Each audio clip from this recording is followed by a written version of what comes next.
चलो बच्चों आज देखते हैं आवेग या बल का आवेग। तो देखो, बल एवं समय के गुणनफल को बल का आवेग कहते हैं। और बल का आवेग कहें या ऐसे ही हम आवेग कहें, बात एक ही हुई। यह सदिश राशि है। आवेग को आई या जे से सूचित किया जाता है। अब बल का आवेग या आवेग बराबर क्या होगा, बल गुना समय। अब इसको याद रखना है सिंपल वे में, साधारण है ना ढंग से आपको याद रखना है कि बल या बल का आवेग यानी बल का आवेग या आवेग, चाहे आवेग या बल का आवेग हम जैसे कहें, बराबर होगा बल गुना समय। इसका मतलब है किसी वस्तु पर जब बल हम है ना लगाते हैं तो जितने अवधि तक के लिए बल लगाते हैं उस अवधि यानी समय अंतराल को लगाए गए बल में जब गुना करेंगे तो हमको क्या मिलेगा, बल का आवेग मिलेगा। अब देखो यहां पर एक चीज है कि बल नियत है कि परिवर्ती है, इस पर भी ध्यान देना है। नियत का मतलब कि फिक्स होना चाहिए कि 10 न्यूटन है कि 20 न्यूटन है कि 30 न्यूटन है कि 50 न्यूटन है।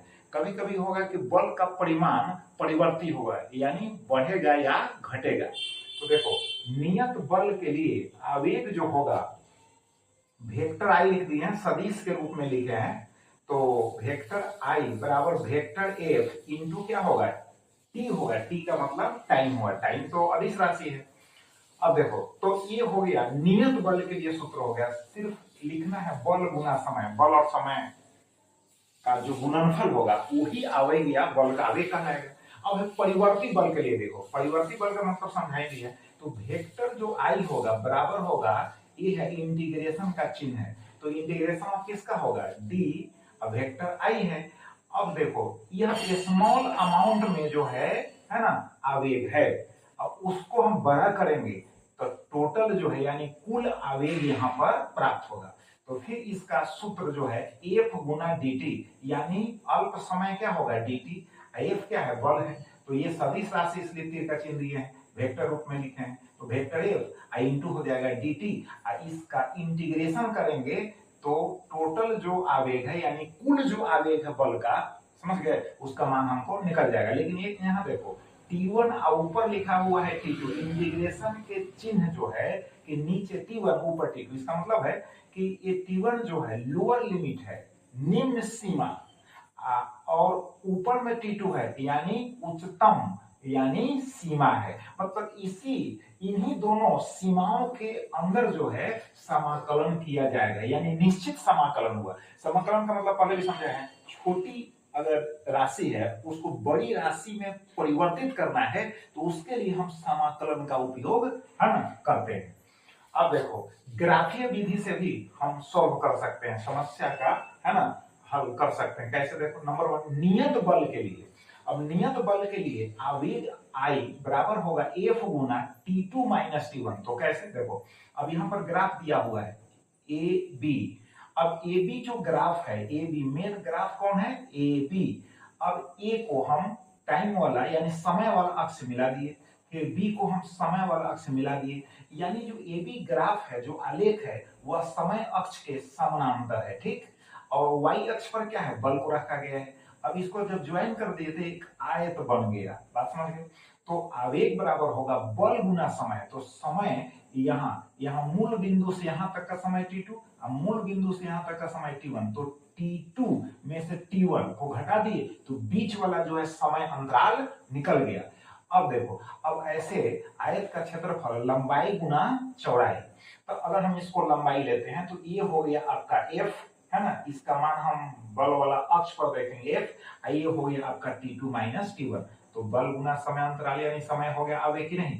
अब इसका मतलब इस चित्र में क्या होगा, इस आलेख में क्या दिखाई दे रहा है, एक आयत बनता हुआ नजर आ रहा है ना। तो इस आयत का क्षेत्रफल निकालोगे तो ऐसे लंबाई गुना चौड़ाई हुआ कि नहीं।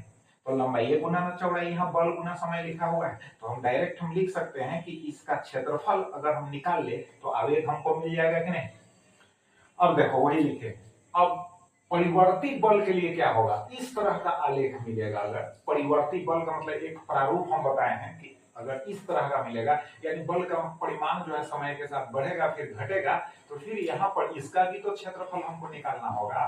बात समझ गए। तो यहाँ समाकलन विधि से हम लिख दिए हैं सूत्र को, लेकिन निकालना होगा क्षेत्रफल। तो T1 यहाँ T2 यानी ये हो गया निम्न सीमा, ये अपर सीमा, समाकलन का चिन्ह है तो इंटीग्रेशन ऑफ हो गया f इंटू dt हो गया। ये हो गया स्मॉल टाइम के लिए। अब एक उसी का समाकलन करेंगे तो हमको आई यानी जो है कुल समय अंतराल में आवेग निकल जाएगा। अदरवाइज इसका हमको क्षेत्रफल निकालना होगा। बात समझ गए। तो यही एफ टी आलेख में दी गई आकृति का क्षेत्रफल। ठीक, अब चलो आवेग संवेग प्रमेय अब समझना। आवेग संवेग के बीच में एक संबंध है। अब जैसे देखो बल बराबर क्या होता है, द्रव्यमान गुना त्वरण होता है। न्यूटन के गति के द्वितीय नियम से प्राप्त सूत्र है बल बराबर द्रव्यमान गुना त्वरण। अब द्रव्यमान यहाँ m है। अब त्वरण को लिख सकते हैं v minus you by T. बताए थे वेग परिवर्तन की दर को त्वरण कहते हैं, तो v minus you by T. अब देखो t को यहाँ ले जाएंगे, गुना कर देंगे तो देयरफॉर कितना हो गया f इंटू टी। अब बराबर m से इसमें दोनों में गुना कर देंगे तो mv माइनस हो जाएगा mu। अब आपको पता है भाई mv माइनस mu ये हो गया रैखिक संवेग, यह भी हो गया रैखिक संवेग, बाद वाला रैखिक संवेग हो गया। देख लो ये बाद वाला रैखिक संवेग हो गया, यह पहले वाला रैखिक संवेग हो गया। तो रैखिक संवेग को हम p अक्षर से सूचित करते हैं। तो बाद वाले को हम कर दिए वेक्टर p2 और पहले वाले को वेक्टर p1, यानी ये जो हो गया f इंटू टी आवेग हो गया। आवेग बराबर हो गया vector p2 minus vector p1। इसी को कहते हैं आवेग संवेग प्रमेय। अब देखो इसमें क्या है, अगर निश्चित देखो p2 माइनस जो p1 है जो संवेग में परिवर्तन है, अगर वह निश्चित हो तो उस निश्चित परिवर्तन के लिए क्या होगा कि f अगर बढ़ेगा तो t क्या होगा, घटेगा। अगर t बढ़ेगा यानी समय अंतराल बढ़ेगा तो f क्या हो जाएगा, घट जाएगा। कि कब, जब निश्चित है ना, यानी रैखिक संवेग में निश्चित परिवर्तन हो, उस स्थिति में जो होगा क्या होगा, t बढ़ेगा तो f घटेगा, f घटेगा तो t बढ़ेगा। अब देखो अब इसके बाद समझते हैं आवेगी बल। अब आवेगी बल समझ लो, इसको इंग्लिश में इंपल्सिव फोर्स कहते हैं। आवेगी बल यानी अल्प समय के लिए क्रियाशील बड़े बल को आवेगी बल कहते हैं। यानी कम समय में है ना, लार्जर से लार्जर, बड़ा से बड़ा बल अगर किसी वस्तु पर कार्य करे, बात समझ गए, तो उस बल को हम आवेगी बल कहते हैं। और उदाहरण के लिए समझ लो क्रिकेट बल्ला, यानी क्रिकेट जो खेल है उसमें बैट से जो है यानी बॉल को हिट किया जाता है, पीटा जाता है। बात समझ गए। तो देखते हैं लार्जर फोर्स जो है बैट्समैन लगाता है वेरी स्मॉल टाइम, एकदम अल्प समय के लिए, तो संवेग में लार्जर परिवर्तन लाता है कि नहीं, लेकिन वो परिवर्तन निश्चित परिवर्तन होता है। ऐसा ना कि अनंत परिवर्तन हो जाएगा, निश्चित परिवर्तन होता है। आप देखो और भी बहुत सारे उदाहरण है, जैसे दीवार में आप कांटी ठोकते हैं, है ना, तो हथौड़ी के माध्यम से, हथौड़ा के माध्यम से ठोकते हैं कि नहीं, तो उसमें भी आप लार्जर से लार्जर फोर्स अगर कांटी लेकर ऐसे इसमें सटा देंगे, धीरे धीरे धीरे धीरे इसको पीटेंगे तो अंदर जाएगा। एक बार लार्जर फोर्स जो है बड़ा से बड़ा बल इस पर अगर आरोपित करेंगे तो कुछ ना कुछ अंदर जाएगा, यानी इसके संवेग में परिवर्तन होगा।